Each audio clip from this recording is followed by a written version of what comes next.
गीता अध्याय नंबर 11 के श्लोक नंबर 47 और 48 में ये कहता है कि अर्जुन, ये है मेरा वास्तविक काल रूप। क्योंकि श्री कृष्ण में प्रवेश करके वो गीता का ज्ञान दे रहा था। जब अर्जुन ने कोई बात स्वीकार नहीं करी युद्ध करने की, तो इसने अपना भयंकर रूप देखा श्री कृष्ण से बाहर निकल के। उसकी इतनी रोशनी थी कि श्री कृष्ण तो खड़ा भी ना दिखा था वहां पर। और ऐसे भयंकर रूप, 1000 हाथ और ऐसे दिखाए उसने डराने के लिए कि अर्जुन और नहीं तो डर के यहाँ पर रहेगा। जब अर्जुन से कहा था कि अर्जुन, ये है मेरा वास्तविक काल रूप और इसके दर्शन तेरे अतिरिक्त पहले ना किसी ने किए, ना कोई आज्ञा कर सकता, ना किसी वेदों में वर्णित विधि से, ना जप से, ना तप से, ना क्रिया से मेरी प्राप्ति नहीं हो सकती। इसलिए इन ऋषियों ने ओम नाम का जाप किया, हठ योग समाधि सो करके अंदर खोजने की चेष्टा की, कुछ नहीं पाया इन्होंने। आखिर में इन्होंने अपना अज्ञान विधान बना दिया कि गॉड इज फॉर्मलेस, परमात्मा निराकार है। वो यहां आके एकदम बात खटकती है कि ब्रह्मा विष्णु महेश की भी मृत्यु होती है।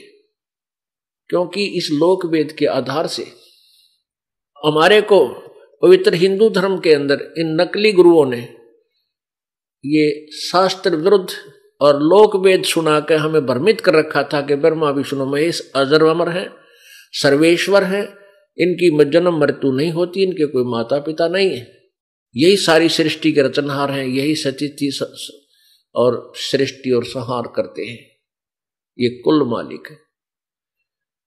अब हमें इतना मूर्ख बना रखा था उन मूर्ख गुरुओं ने, जिनको स्वयं का ज्ञान नहीं था, वो अपने सदग्रंथों से परिचित नहीं थे। पुण्यात्माओं, आध्यात्मिक गुरु जो होता है एक टीचर है, और टीचर को चाहिए कि वो अपने सिलेबस से ही ज्ञान बच्चों को बताए।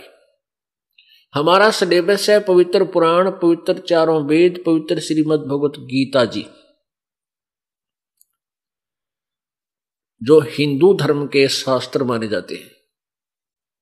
वैसे तो ये सदग्रंथ किसी मजहब विशेष के नहीं है, ये उस समय रचे गए थे, उस समय श्री व्यास जी द्वारा लिखे गए थे जब कोई धर्म नहीं था, केवल मानव मात्र के कल्याणार्थ है।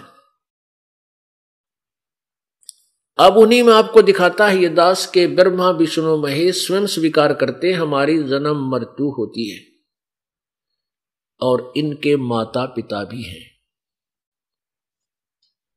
पुण्यात्मा, भक्ति करना और परमात्मा पाना कोई मुश्किल काम नहीं, कठिन कार्य नहीं है। कठिन है ये समझ माना कि भगवान है कौन और वो कैसे मिल सकता है, उसका प्रॉपर वे कौन सा है पाने का, उसकी विधि कौन सी है, फिर तो दिखता को नहीं, कोई समस्या नहीं रहती। फिर तो वही क्लियर किया जाएगा, वही कंसेप्ट क्लियर किया जा रहा है आपके समक्ष कि कौन तो भगवान है और कैसे वो पावेगा। बस इन दो बातों को स्पष्ट करने के लिए, पुण्यात्माओं, इस अज्ञान रूप अंधकार को हटाने के लिए, इस लोक वेद से आपका पीछा छुटाने के लिए ढेर सारे प्रमाण और इतने लंबे चौड़े प्रवचन करने पड़ते हैं, जब जाके पुण्यात्मा के समझ में आती है। क्योंकि हमने अज्ञान गणा सुन रखा, क्योंकि यहां यह दिखाना अति आवश्यक हो गया। क्योंकि दास ने कहा कि ब्रह्मा विष्णु महेश नासवान है, और जो भोली आत्मा उस अज्ञान के आधार से इनको सर्वेश्वर महेश्वर मृत्युंजय कालज्य माने बैठी है, उनको एकदम धक्का सा लगेगा। क्योंकि उन्होंने उस अज्ञान को सत्य मान रखा है। इसलिए ये सदग्रंथ दिखाना, आपके सामने रूबरू करना अति आवश्यक हो जाता है। कृपा देखिए श्रीमद् देवी भागवत, ये गीता प्रेस गोरखपुर से प्रकाशित है। इसके 123 पृष्ठ पर आपको दिखाते हैं। संपादक हनुमान प्रसाद पोदार, चमन लाल गोस्वामी। और ये कहां से प्रकाशित है? प्रकाशक एवं मुद्रक हैं गीता प्रेस गोरखपुर, गोविंद भवन कार्यालय, कोलकाता का संस्थान। और इसके 123 पृष्ठ पे आप देखिए,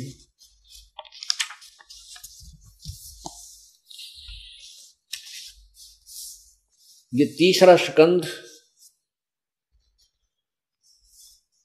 अब भगवान विष्णु जी दुर्गा की महिमा कर रहे हैं, स्तुति कर रहे हैं।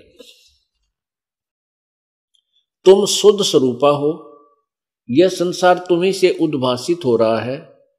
विष्णु जी कह रहे हैं मैं ब्रह्मा और शंकर हम सभी तुम्हारी कृपा से विद्यमान है। हमारा आविर्भाव माने जन्म और तिरोभाव माने मृत्यु हुआ करता है। हमारा तो जन्म और मृत्यु होता है।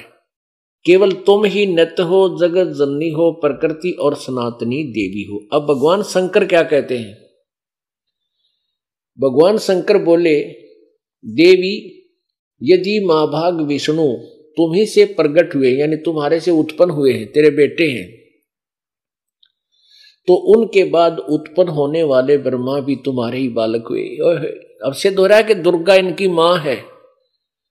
और फिर मैं तमोगुणी लीला करने वाला शंकर क्या तुम्हारी संतान नहीं हुआ? अर्थात मुझे भी उत्पन्न करने वाली तुम ही हो शिवे। संपूर्ण संसार की सृष्टि करने में तुम बड़ी चतुर हो। इस संसार की सृष्टि स्थिति और संहार में तुम्हारे गुण सदा समर्थ हैं। उन्हीं तीनों गुणों से उत्पन्न हम यानी ब्रह्मा विष्णु एवं शंकर नियमानुसार कार्य में तत्पर थे। इससे तीन कंसेप्ट क्लियर हुए, तीन बातें स्पष्ट होगी। नंबर 1, ब्रह्मा विष्णु महेश नासवान है, इनकी जन्म मृत्यु होती है। नंबर 2, दुर्गा इनकी माता है, इससे इनका जन्म हुआ है। और तीसरी ये हुई कि रजगुण ब्रह्मा है, सतगुण विष्णु, तपगुण शिव जी। क्या होते है ये बरम रहा संसार, रति कंचन पाया नहीं, रावण चलती बारे। ओह, परमात्मा कहते हैं बंदी छोड़ कबीर जी, और उन्हीं से प्राप्त ज्ञान को गरीबदास जी बता रहे हैं कि भक्ति बिना क्या होता है, यो भटक रहा संसार। और रति कंचन 1 ग्राम सोना भी नहीं प्राप्त हुआ, रावण चलती बार। सर्व सोने की लंका थी वह रावण से रणधीरम, एक पलक में राज बिराजी जम के पड़े जंजीरम। सारी सोने की लंका बना रखा था, महल सोने की, जैसे हम गारा की ईंट बनाते हैं ऐसे सोने की ईंटें बना बना कर उसने महल बना रखे थे। ओए होए, लेकिन सत भक्ति की नहीं। भक्ति तो की उसने तमोगुण भगवान शिव की, लेकिन पूर्ण परमात्मा की परम अक्षर ब्रह्म की साधना नहीं की।